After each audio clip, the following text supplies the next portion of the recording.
voy a hablar de las recomendaciones del tratamiento. Para ello me he basado sobre todo en las últimas presentadas por la EULAR del 2023 y también voy a hacer algún aporte del grupo GRAPPA del 2021 y no voy a mencionar las americanas porque son del 2018. Entonces, empezamos con las europeas que cuentan con 7 principios generales. Al ser la artritis psoriásica una enfermedad multidisciplinar y heterogénea, requiere un tratamiento multidisciplinar, que a la hora de elegir el tratamiento debemos de tener en cuenta eficacia, seguridad, preferencias del paciente y costes. Consideran que el reumatólogo debe ser el director de orquesta de esta enfermedad, debe ser el que maneje principalmente las manifestaciones musculoesqueléticas de nuestros pacientes. ¿Cuál debe ser el objetivo? Pues mejorar la calidad de vida relacionada con la salud, a través del control de síntomas, de comorbilidades y de elección del tratamiento. Para ello, debemos considerar todas las manifestaciones musculoesqueléticas y las extraesqueléticas, así como las comorbilidades que ya ha comentado mi compañero. Tanto esta como la de eficacia, seguridad y la del reumatólogo son pequeños matices con respecto a las previas.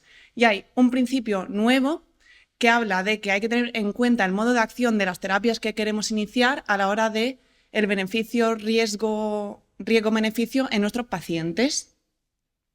Estas recomendaciones se centran mucho en las manifestaciones musculoesqueléticas, mientras que las del GRAPPA hablan más de otros dominios, ¿vale? Una diferencia importante. La GRAPPA también tiene unos principios generales que el tratamiento debe ser una elección compartida con el paciente, que hay que conseguir la remisión clínica o la baja enfermedad de la actividad, que el manejo clínico pues, incluye una historia clínica completa, exploración física, como han comentado muy bien, medidas del paciente y análisis de laboratorio y pruebas de imagen. Importante, me ha parecido a mí, que hablan las GRAPPA del uso de biosimilares y también de la optimización del tratamiento. Entonces, hablan que para emplear un biosimilar, este debió ser aprobado a través de una revisión adecuada, con reevaluaciones periódicas y debe haber farmacovigilancia en estos pacientes. Además, hay que tener muy en cuenta la posible inmunogenicidad que producen. Se acepta la extrapolación de biosimilares que se hayan estudiado en otras patologías a la artritis psoriásica. En principio, la decisión debería involucrar tanto al clínico como al paciente y el ahorro que suponen los biosimilares debería emplearse en que estos fármacos lleguen a mayor población. En cuanto a la optimización, estaría recomendada en pacientes que han alcanzado la remisión clínica y de nuevo debe involucrar al paciente. Tenemos que informarle de las posibles contras que tiene esta optimización o incluso la suspensión del tratamiento. Entonces, pacientes que han conseguido una remisión clínica, se va disminuyendo el fármaco y llega un momento en el que puede volver la enfermedad. Y en estos pacientes puede ser que reiniciando el tratamiento no se consiga de nuevo la remisión. O puede ser que empecemos a descender, no se mantenga la remisión y tampoco sabemos qué puede pasar con las comorbilidades de estos pacientes si no le estamos tratando de forma adecuada. Entonces, empezamos con las recomendaciones. He hecho tablas, muchas tablas, ¿vale? Que voy a ir poniendo el nivel de evidencia, el grado de recomendación y los cambios que hay respecto a las guías previas. Entonces, el objetivo principal, remisión o baja actividad, ¿vale? Mediante evaluaciones periódicas y ajustar el tratamiento según el momento en el que esté el paciente. El tratamiento inicial de las manifestaciones musculoesqueléticas deben ser los antiinflamatorios no esteroideos vía oral y, en caso que proceda, infiltraciones locales con glucocorticoides.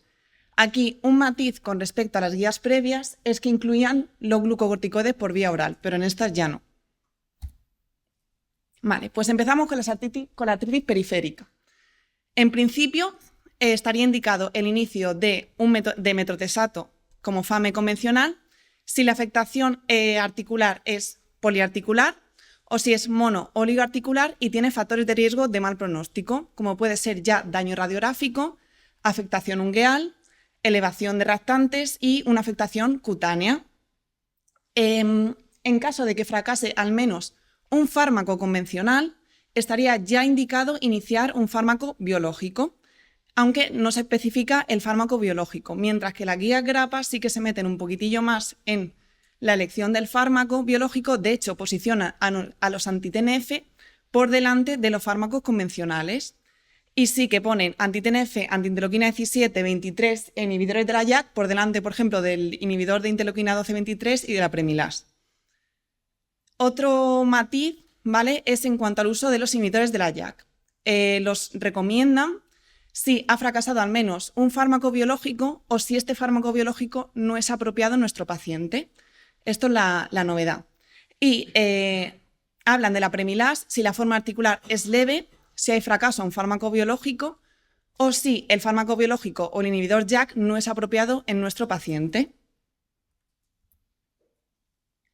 En cuanto a otras manifestaciones musculoesqueléticas, la entesitis, sin cambio con respecto a guías previas, sabemos que hay que recomienda las guías iniciar un fármaco biológico si fracasa los antiinflamatorios no esteroideos o infiltraciones de glucocorticoides locales sin pasar por el fármaco convencional. En cuanto a la afectación axial dentro de la artritis psoriásica, es parecido. Se prueba primero con antiinflamatorios no esteroideos y si estos fracasan, tendríamos que pasar ya a fármaco biológico, un anti-TNF, una anti-interleuquina 17A o anti-interleuquina 17AF o un inhibidor de la JAK. Y aquí la actualización es que los ponen al mismo nivel, los inhibidores de la JAK con los fármacos biológicos. Y la dactilitis se mete un poco más la grapa y habla de recomendación fuerte a los anti-TNF, anti-interleuquina 17, inhibidores de la JAK y la Premilas, y una recomendación condicional antiinflamatorios no esteroideos a infiltraciones de glucocorticoides, a metotrexato, que esto en otras previas no lo incluía, y a la Batacet, porque no han demostrado tanta eficacia en los ensayos. Vale. Otra actualización con respecto a las previas es el apartado que hacen acerca del tratamiento de pacientes con artritis psoriásica con una afectación cutánea extensa, con uveitis o con enfermedad inflamatoria intestinal. También nos hablan de que nuestros pacientes con afectación cutánea, si no han sido revisados previamente por un dermatólogo, deberíamos enviarlos. Entonces, en piel estaría indicado quedarnos con IL-17 y 23, ya sea anti-interleuquina 17A o AF, anti-interleuquina 23 o anti-12-23. En pacientes que además de artritis psoriásica presenten uveitis, estarían indicados como fármacos biológicos los anti-TNF, pero no el etanercept, porque se vio incluso que podía empeorar la clínica. Y en pacientes con enfermedad inflamatoria intestinal, quedarnos con que la anti-interleuquina 17 empeoraba. Entonces podemos utilizar anti-TNF, anti-interleuquina 23, anti-interleuquina 12-23 o inhibidores de la JAK. En cuanto a la afectación ungueal, esto es de la guía GRAPPA, porque tampoco la Seular lo mencionaba mucho, y entonces prácticamente también se puede utilizar cualquier biológico, anti-TNF, anti-interleuquina 17, anti-interleuquina 23 y 12-23. ¿Y qué pasa? Porque esto está muy bien que el paciente nos llega, le ponemos el primer fármaco, pero ¿qué pasa si este no va bien? Pues recomiendan cambio de fármaco biológico dentro de la misma línea o otra línea o incluso a un inhibidor de la JAK directamente, que esto es también una actualización porque antes no lo posicionaban como el primer cambio. Y también hablan levemente de disminuir esa optimización del tratamiento si se conseguía la remisión clínica.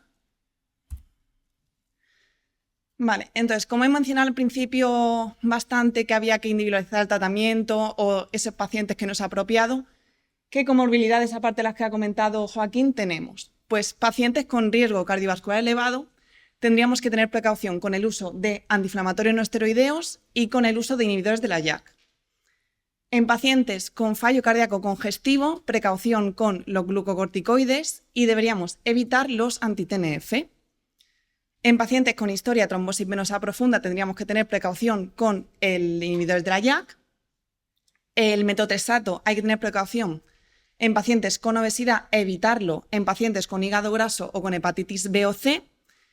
Y tendremos que tener precaución con todos los biológicos apremilasa inhibidor de la JAK en pacientes con hepatitis B y C, VIH, tuberculosis y malignidad reciente. Por eso siempre pedimos serologías tanto al inicio como si queremos cambiar el tratamiento. Importante también, pacientes que tenemos en consulta que coexisten la artritis psoriásica con esclerosis múltiple, hay que evitar el anti-TNF. De hecho, en algunos estamos poniendo anti-interleuquina 17.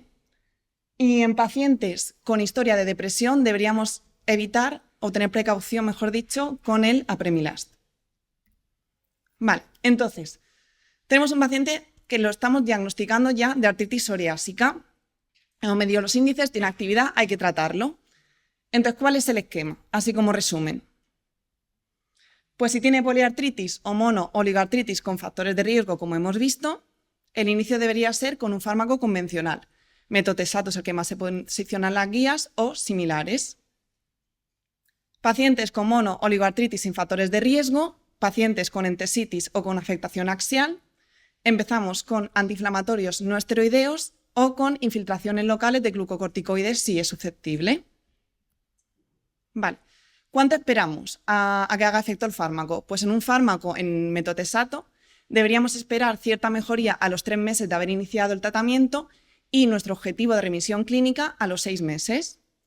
Si no se consigue, entonces aquí es donde iniciaríamos el fármaco biológico. Ya depende de las características de las comorbilidades y de las manifestaciones extraesqueléticas. Con los antiinflamatorios no esteroideos y las infiltraciones locales deberíamos esperar cierto objetivo a las 4 semanas.